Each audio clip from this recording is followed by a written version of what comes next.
Hello students, क्या आपने अभी तक circular flow of income chapter नहीं पढ़ा है? कोई बात नहीं, इस वीडियो में आज हम पढ़ने वाले हैं सर्कुलर फ्लो ऑफ इनकम। ना केवल आज हम इस चैप्टर को पढ़ेंगे बल्कि बहुत ही अच्छी तरीके से उसको समझेंगे और उसके साथ साथ लर्निंग भी जो है इस वीडियो में आपकी होती जाएगी एंड काफ़ी सिंपल एंड इजी तरीके से जो है आप इसको अपने माइंड में सेट कर सकते हैं। तो चलिए शुरू करते हैं सर्कुलर फ्लो ऑफ इनकम। तो सर्कुलर फ्लो ऑफ इनकम जो है हमारा मैक्रो इकोनॉमिक्स का सबसे पहला चैप्टर है। तो सबसे पहले हम ये जानते हैं कि आखिर मैक्रो इकोनॉमिक्स क्या है। तो macro economics is that part of economic theory which studies the behaviour of aggregates of the economy as a whole. यानी कि मैक्रो इकोनॉमिक्स में हम पूरे इकोनॉमी को एक मानते हुए स्टडी करेंगे। That means we will study the economy as a whole. अब 11th स्टैंडर्ड में आपने माइक्रो इकोनॉमिक्स तो पढ़ा ही था, इसमें हम जो है 12th स्टैंडर्ड में हम क्या पढ़ते हैं, मैक्रो इकोनॉमिक्स। तो बेसिक डिफरेंस क्या है micro economics and macro economics में? सबसे पहला पॉइंट यानी कि मीनिंग में क्या डिफरेंसेस है। So micro economics is that part of economic theory which studies the behaviour of individual units of the economy. यानी कि इंडिविजुअल यूनिट्स पे ज्यादा जोर देता है, ज्यादा ध्यान देता है। And macro economics is that part of economic theory which studies the behaviour of aggregates of the economy as a whole. यानी कि पूरी इकोनॉमी को एक मानते हुए जब हम स्टडी करेंगे तो वो मैक्रो इकोनॉमिक्स में आएगा। नेक्स्ट आता है टूल्स। तो इसमें देखिए सिंपली आपको याद रखना है, इसमें डिमांड एंड सप्लाई आता है माइक्रो में, एंड मैक्रो इकोनॉमिक्स में aggregate demand and aggregate supply आता है। एग्रीगेट यानी कि इकट्ठा हुआ सबका मिलाकर of the economy as a whole. Next comes basic objective. It aims to determine the price of the commodities और factors of production. So factors of production जब आप वर्ड सुनते हैं तो आपने पहले भी फैक्टर्स ऑफ प्रोडक्शन वर्ड सुना होगा। There are 4 factors of production. क्या क्या है कमेंट में मुझे लिख के बताइए। So they are land, labour, capital and organisation, या फिर आप उसको एंटरप्राइज भी कह सकते हैं। So these are the 4 factors of production. फिर आता है that macroeconomics aims to determine the income and employment level of the economy। ये करेगा इनकम एंड एम्प्लॉयमेंट पे ज्यादा जो है जोर रहता है, ज्यादा स्टडी करते हैं हम इसमें मैक्रो इकोनॉमिक्स में। और माइक्रो इकोनॉमिक्स में जो हम स्टडी करते हैं वो है हमारे पास factors of production and prices of the commodity. फिर आता है अदर नेम।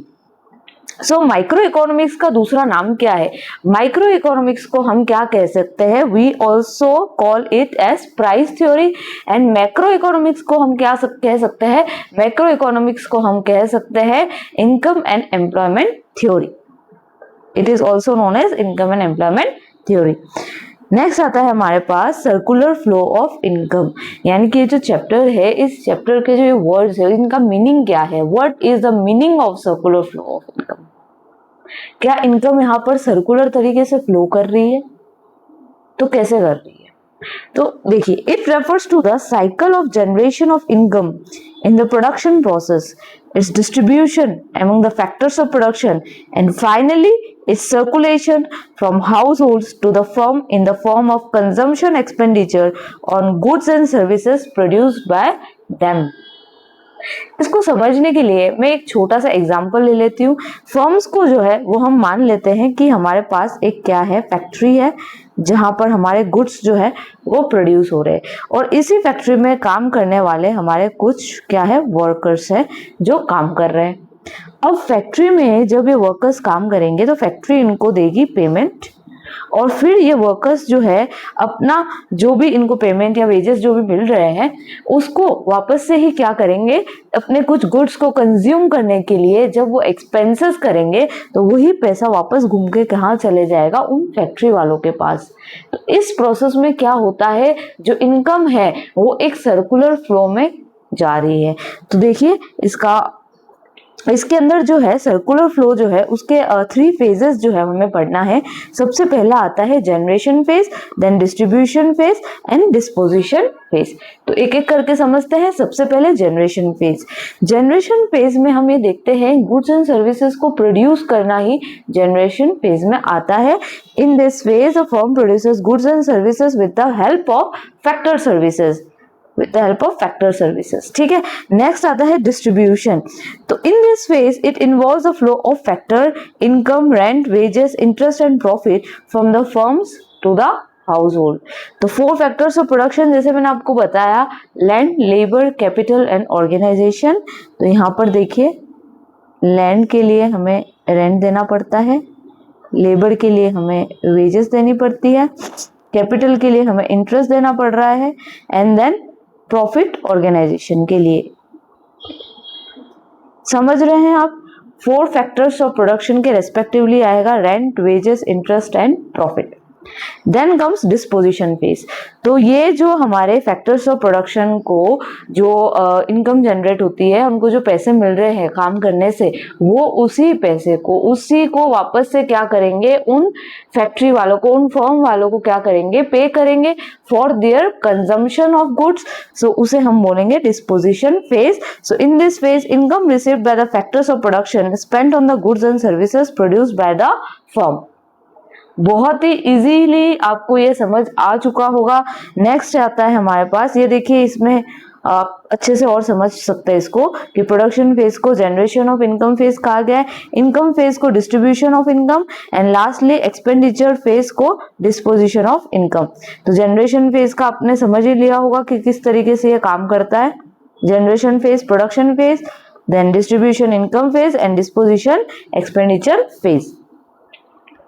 नेक्स्ट आता है छोटे से 2 टॉपिक से यहाँ पर स्टॉक एंड फ्लो कंसेप्ट। तो इसको समझने के लिए एक एग्जांपल मैं आपको लास्ट में दूंगी। अभी पहले मैं डेफिनेशन बता देती हूँ कि स्टॉक आखिर होता क्या है। So stock variable refers to that variable which is measured at a particular point of time. Example, stock of good in a godown on a particular date. एक पर्टिकुलर डेट पर गोडाउन में कितना stock है किसी भी goods का जो हमने प्रोड्यूस किया है, वो क्या कहलाता है, स्टॉक कहलाता है। ठीक है। एंड फ्लो क्या होता है? Flow variable refers to that variable which is measured over a period of time. For example, the production of goods during a particular month, the birth rate in the year 2026 etcetera. ये इसके examples है कि flow क्या है। Over a period of time जो है कितना growth या कितना डिक्लाइन इन द प्रोडक्शन देखने को मिल रहा है, वो क्या कहलाता है, फ्लो कंसेप्ट कहलाता है। मैं उम्मीद करती हूँ समझ गए होंगे आप। इसको समझने के लिए आप इस तरीके से समझ सकते हैं। मान लीजिए एक वाटर टैंक है, वो वाटर टैंक क्या है, पूरी तरीके से फुल है। ठीक है। सुबह 10 बजे आपने उसको क्या करा, अपनी जो पानी की टंकी उसको आपने फुल भर दिया। तो मैं अगर आपसे ये क्वेश्चन पूछती हूँ कि बताइए, 10 बजे अगर ये आपसे सवाल पूछा जाए कि बताइए अभी आपके जो है वाटर टैंक में कितना वाटर है, तो आप क्या बोलेंगे, पूरा फुल है, क्योंकि उस पॉइंट ऑफ टाइम पर आपने उसको क्या कर दिया था, फिल कर दिया था। लेकिन अगर आपसे यही सवाल बाद में पूछा जाए, जब आपने क्या करा, उसका यूसेज करा, उसको यूज करा, तो ओवर द टाइम क्या होगा, वो आपका वाटर लेवल धीरे धीरे क्या हो जाएगा, कम हो जाएगा। तो जब हमने उसका क्या करा, over a period of time देखने की कोशिश करी। मान लीजिए दोपहर के 4 बजे आपसे ये पूछा जाए कि बताइए कि अब आपके जो टैंक है उसमें कितना वाटर लेफ्ट है, तो आप क्या बोलेंगे कि सुबह से लेकर अभी तक जो है इतना जो है फ्लो उसमें से हो चुका है, तो वो कहलाएगा फ्लो कंसेप्ट। उम्मीद करती हूँ इससे, इस एग्जाम्पल से जो है आप स्टॉक एंड फ्लो कंसेप्ट को अच्छे से समझ चुके हैं। नेक्स्ट आता है हमारे पास difference between stock and flow. तो मीनिंग में क्या लिखा है, it is measured at a particular time, जो कि मैंने आपको अभी भी बताया, पर्टिकुलर पॉइंट ऑफ टाइम में जो मेजर करेंगे वो होगा हमारा stock. And flow, it is measured over a period of time. Time dimensions, it does not have time dimension and it has time dimension. Nature of concept, so it is a static concept and it is a dynamic concept. तो dynamic word का meaning ही क्या है कि ये changeable है, over the period of time ये क्या होगा, change होता जाएगा।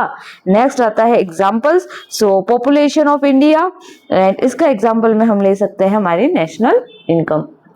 सो let's move to the next topic, types of circular flow. Circular flow जो है हमारे पास दो टाइप के हैं, real flow and money flow. अब रियल फ्लो क्या होता है और मनी फ्लो क्या होता है? So real flow refers to the flow of factors and services from household to the firm and corresponding flow of goods and services from firms to the household। यानी कि इसमें रियल फ्लो में हम सिर्फ किसकी बात करेंगे? गुड्स एंड सर्विसेज की, जो कि फ्लो हो रही है from households to the firm and then firm to the households, ये आएगा हमारा रियल फ्लो में। और जब हम बात करेंगे मनी फ्लो की, so money flow refers to the flow of factor payment from firms to the household for the factor services and corresponding flow of consumption expenditure from household to the firm for the purchase of goods and services produced by the firm.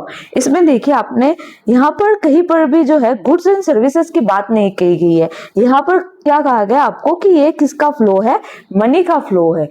यानी कि जब हमारे factors of production है, जो जब production में उनका involvement होगा और उनको जो फैक्टर पेमेंट मिलेगी, उसी पेमेंट को वो क्या करेंगे? कंजम्पशन एक्सपेंडिचर के तौर पर वापस से उसी फर्म्स को जो है वो इनकम चली जाएगी। एंड इन दिस वे जो है अपना मनी का जो सर्कुलेशन है वो चलता रहेगा। इसीलिए हम क्या कहते हैं? इसे सर्कुलर फ्लो ऑफ इनकम।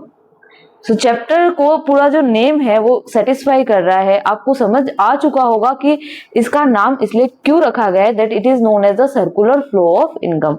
फिर आता है हमारे पास एक छोटा सा, देखिए आप इससे ज्यादा अच्छी तरीके से समझ पाएंगे कि हाउस होल्ड्स जो है जब वो क्या करती है, फर्म को पे करती है, तो उसे हम कंजम्पशन एक्सपेंडिचर कहेंगे। हाउस होल्ड जो है अपने कंज्यूम जो करती है गुड्स, और जब फर्म से वो लेती है तो जब पेमेंट करेगी उसे हम बोलेंगे कंजम्पशन एक्सपेंडिचर। और जब फर्म जो है वो पे करेगी हाउस होल्ड्स को in the form of rent, wages, interest and profit, तो उसे हम बोलेंगे फैक्टर पेमेंट। सो बहुत इंपॉर्टेंट है, आपको इसको ध्यान से समझ लेना है। नेक्स्ट आता है हमारे पास difference between real flow and money flow. बहुत ही इजी एंड सिंपली एक बार पढ़ते से याद होने वाली चीजें हैं, ये एकदम ही सिंपल तरीके से समझाया गया है। सो मीनिंग क्या है? It is the flow of goods and services between firms and house hold and it is the flow of money between firms and house hold. Kind of exchange, it involves exchange of goods and services and it involves exchange of money. Difficulty in exchange, there may be difficulties of barter system in exchange of goods and services। आपने पहले देखा होगा कि जब money नहीं होता था तो बार्टर सिस्टम से सारी चीजें चलती थी और गुड्स के बदले गुड्स, सर्विसेज के बदले सर्विसेज, ऐसा चलता था। लेकिन उसमें काफी सारे ड्रॉबैक्स हमको देखने को मिले। सो सिमिलरली यहाँ पर कहा गया कि रियल फ्लो में हमें क्या देखने को मिल सकती है? डिफिकल्टीज देखने को मिल सकती है। लेकिन मनी फ्लो में no such difficulties are there in money flow. ठीक है, अल्टरनेटिव नेम क्या है? इसको हम फिजिकल फ्लो भी कह सकते हैं और इसे हम नॉमिनल फ्लो कहते हैं। ठीक है, आते हैं हमारे नेक्स्ट टॉपिक पर। सो नेक्स्ट टॉपिक जो है हमारा वो ये है 4 sectors of the economy. 4 sectors of the economy क्या है? अभी तक मैंने जो आपको बताया सर्कुलर फ्लो ऑफ इनकम, वो मैंने 2 सेक्टर्स में बताया। एक तो हाउस होल्ड को लेकर और एक फर्म को लेकर, कि हाउस होल्ड से फर्म में कैसे जा रहा है इनकम, देन फर्म कैसे दे रही है उनको पेमेंट, और ये सारा प्रोसेस। लेकिन क्या यही 2 चीजें हैं इकोनॉमी में? क्या और हमारे पास सेक्टर्स नहीं है इकोनॉमी में? तो यस, हाउस होल्ड और प्रोडक्शन सेक्टर्स के अलावा हमारे पास नेक्स्ट आ जाता है government sector and foreign sector. So total यहाँ पर हमारे पास 4 सेक्टर्स है। सो हाउस होल्ड सेक्टर्स तो आप समझ ही गए होंगे, that it includes the consumer of goods and services and the owner of factors of production. And production sector, it includes all the production forms in the economy. And government sector क्या होता है? It acts into capacities as in two capacities. तो क्या क्या तरीकों से ये जो है गवर्नमेंट सेक्टर काम करेगा? सबसे पहले आता है वेलफेयर एजेंसी। तो गवर्नमेंट सेक्टर का जो गवर्नमेंट होती है वो देखिएगा सोशल वर्क ज्यादा करेगी, वो वेलफेयर एक्टिविटीज ज्यादा करेगी अपने सिटीजन्स के लिए। सो सबसे पहला ये उनका रहता है कि इस तरीके से वो काम करती है फॉर वेलफेयर एक्टिविटीज। एंड दूसरा फॉर अब to act as a producer in the public sector, यानी कि पब्लिक सेक्टर में ये एक प्रोडक्शन प्रोसेस में जो है जितने भी पब्लिक सेक्टर के द्वारा जो चलाए जाते हैं, जैसे कि डिफेंस ले लो आप या फिर रेलवेज ले लो, तो वो सारे सेक्टर्स किस में आ जाएंगे, पब्लिक सेक्टर में। तो ये गवर्नमेंट सेक्टर में हम इंक्लूड करते हैं। नेक्स्ट आता है foreign sector. So this sector includes the transaction with the rest of the world and it includes imports and exports. So देखिए, import and export of goods and services जो है वो फॉरेन सेक्टर में आ जाता है। उम्मीद करती हूँ चारों सेक्टर आपको क्लियरली समझ आ गए होंगे। लास्टली एक छोटा सा डायग्राम है ये बताने के लिए कि जो फ्लो होता है इनकम का, वो किस तरीके से हाउस होल्ड से फर्म में जा रहा है और किस तरीके से फर्म से हाउस होल्ड्स में आ रहा है, वो देखने के लिए। तो देखिए, इसको आप बेहतर तरीके से यहाँ पर समझ सकते हैं कि देखिए यहाँ पर फैक्टर सर्विसेज जो है वो किस तरीके से रेंडर की जा रही है to the firm, and then factor payment जो है वो यहाँ फर्म से कहा जा रहा है हाउस होल्ड में, और हाउस होल्ड जो है वो फिर in the form of consumption expenditure क्या करती है, उसी इनकम को इन फर्म्स के पास लेकर जाती है। सो सर्कुलर फ्लो ऑफ इनकम, यहाँ पर जो है ये चैप्टर एंड होता है। मैं उम्मीद करती हूँ आपको ये पूरा चैप्टर बहुत ही अच्छी तरीके से समझ आ चुका होगा, और इस वीडियो को आप अच्छे से देखिए, समझिए और लर्न करने की कोशिश कीजिए, क्योंकि बहुत ही सिंपल तरीके से मैंने जो भी मेन इंपॉर्टेंट चीजें हैं उन सारी चीजों को मैंने इसमें इंक्लूड कर लिया है। ठीक है, मैं उम्मीद करती हूँ आपको ये पूरा चैप्टर जो है बहुत ही अच्छी तरीके से समझ आ गया होगा, और चैनल को लाइक, शेयर एंड सब्सक्राइब करना मत भूलना। Thank you so much for watching.